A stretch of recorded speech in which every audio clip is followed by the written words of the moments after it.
my broke eyes deceive me?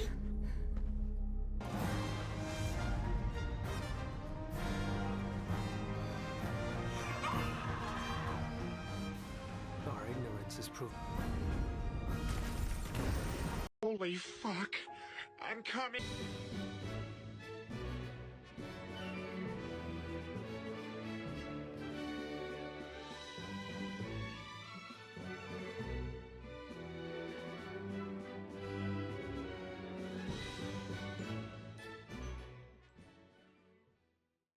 It's time for everyone's favorite game, child labor. That's right, it's the same old repetitive fucking bullshit as before.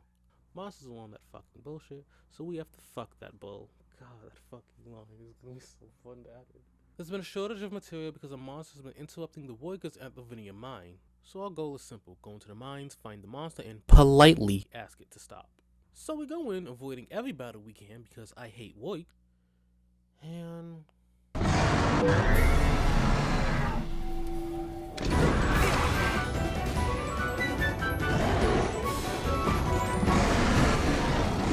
Bear off is surprisingly difficult if you like fucking around. It seems like just an average monster at first, but then it goes and uses its signature move, Mud Mantle. Not only does Mud Mantle change the type of moves it's gonna use, but completely changes what it's weak to, gaining a resistance to fire and a weakness to water. If you stay on your toes and understand when it's gonna use its Mud Mantle, it's not too hard of a boss fight. I didn't even lose a life here. But on my first playthrough, it did fuck me up quite a bit, especially considering the fact that I didn't have a water member on my team.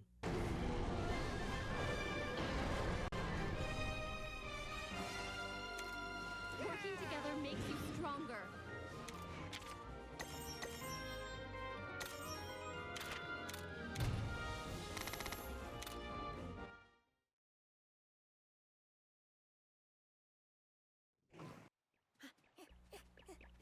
Oh, it's above us. Look, there are tracks here too. Are these from a Toby Kadachi? It's above us. But why here? Up. Look up. Up. Look, up there! Damn, someone should have said something. You're probably wondering how I ended up in this situation. So after doing, it's time for more. For you see, we need to go gather Toby Kadachi for because of the static electricity it can produce to help power the windmills. I'm gonna talk more about them later, but the windmills are very important to the village of Kuon and its people. The Toby Kadachi is one of the funnest fucking fights in this game for me. Not only is Toby already one of my favorite monsters, I even have one on my first team, but also because of how shockingly difficult it is. Similar to the Bear-Off, the Toby Kadachi has a signature move, High Voltage. High Voltage is a move that increases the user's electric damage output. Combine that with the fact that most of this team is weak to electric, including your partner. And I hope you can understand how Toby Kadachi almost wiped me on my first playthrough. The only reason why I was able to take care of it now is because I know what it's going to do. And even then, yikes. Toby Kadachi is definitely one of my favorite fights in this game, just in general. Anytime I feel like I need a quick battle, I usually come back to the Toby Kadachi, just because of how fun it is.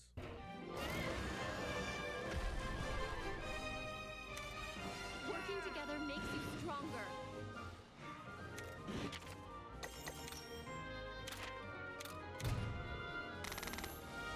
Anyways, we get the Kadachi fur and bring it back to the village so that they can power their windmills. What the fuck? The people of Kuon weren't exactly friendly with monsters. The Black Blight caused a lot of mistrust between humans and monsters, as humans would literally not know which monsters are going to be blighted. So one of their child workers bringing home a potential threat was a problem. This caused the Vineyard and Frostfang to be shunned from the village for a while.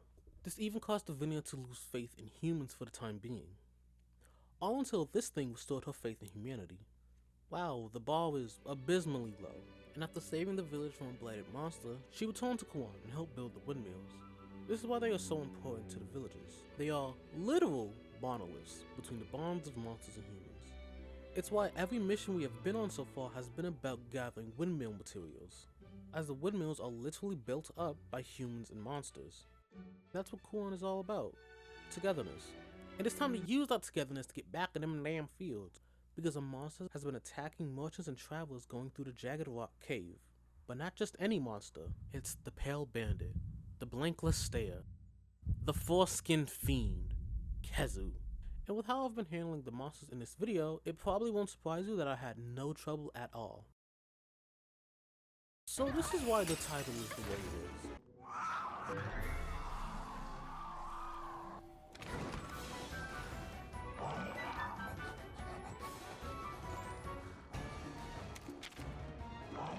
Just like Toby Kadachi and the Bella, Kezu also has a gimmick to its fight. That gimmick being to fucking hurt you. I don't think I've ever had fun fighting a Kezu. Not because it's bad, but just because it's pain. Remember that point I made about most of this team being weak to electric? Well, that comes in full effect here. And even our members that resist it don't want to get hit by that again. And because there aren't any real hard counters to Kezu, you just kinda have to sit there and get fucked.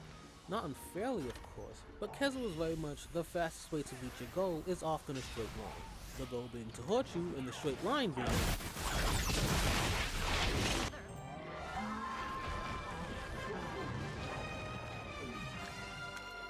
You're doing well. Believe in yourself.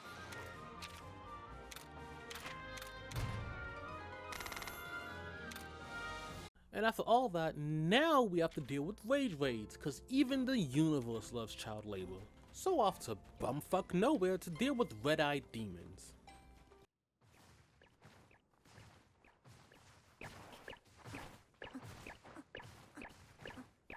Hold on! I have a feeling we're being watched.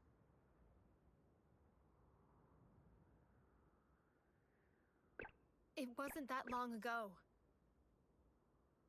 when a pit opened up in this area. Giant holes? Lights? Enraged monsters? Can't make heads or tails of anything. We'll find the pit if we go that way.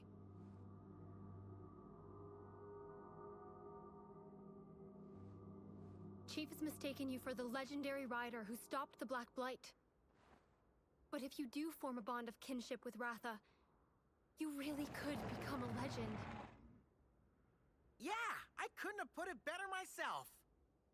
I'm sure you can become a renowned writer too, buddy. Is something wrong? Could it be that you're afraid? Because Ratha may have a terrible power? I mean... that's not... If Ratha really does have that power, I'm sure I wouldn't know what to do either. But monsties listen to their riders. And if there's worry or doubt in your voice, Ratha will become anxious too. They say that my buddy's grandpa could understand what monsters were saying. But this is the first time I've heard about monsters understanding people. Monsters are extremely sensitive to feelings. It's not words, but emotion. They don't have a language like us, so maybe that's why they're more attuned to feelings. I guess that makes sense. If you're scared, Ratha won't be able to show his true power.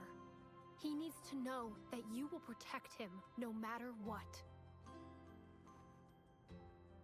That's the spirit. Something wrong, Naviru? It really feels like we've been watched this whole time. But by who? I don't see anyone. Sweet toe beans. Do I have fanatical fans following me? I wish they wouldn't be so shy. I love meeting my fans. Could that be? We've got trouble. We better hurry, buddy.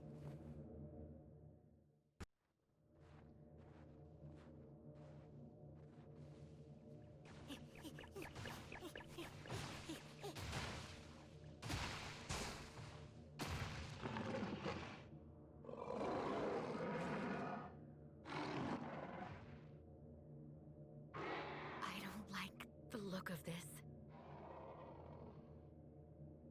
When is it going to reveal its power?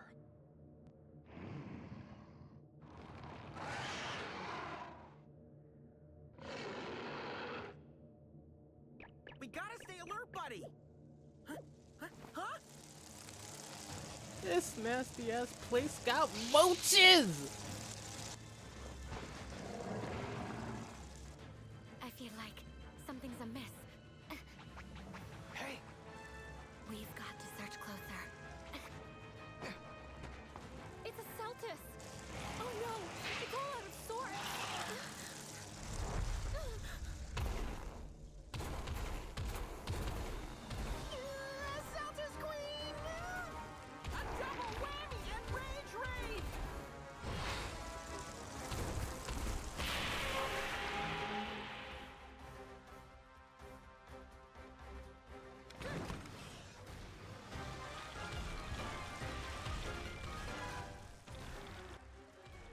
Celtis and Celtis Queen are our next fight, and oh my gosh, these godless heathens are definitely the hardest enemies that we have fought so far.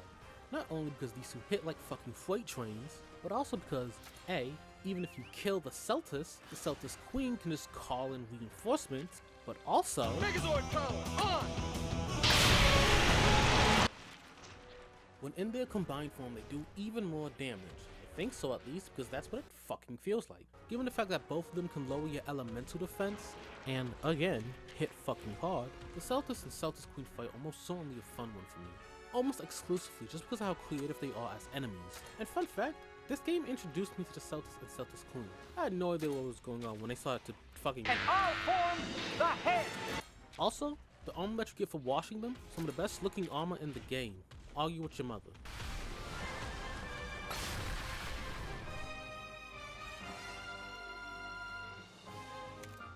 You did it!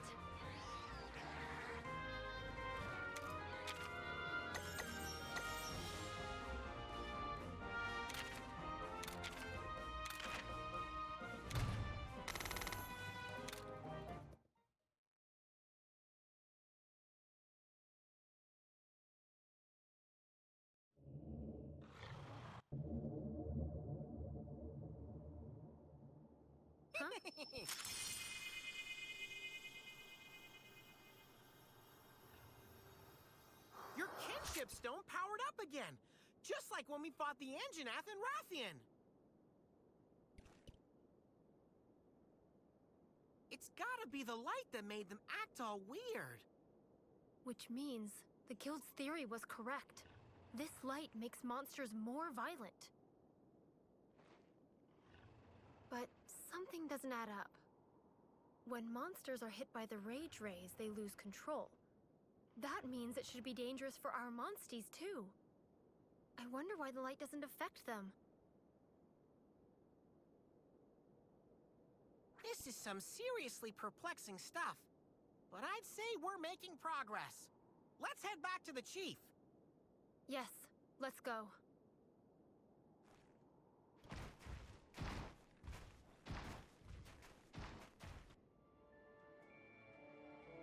Let's head to the village. Shouldn't we request backup from the other hunters? Your reasoning?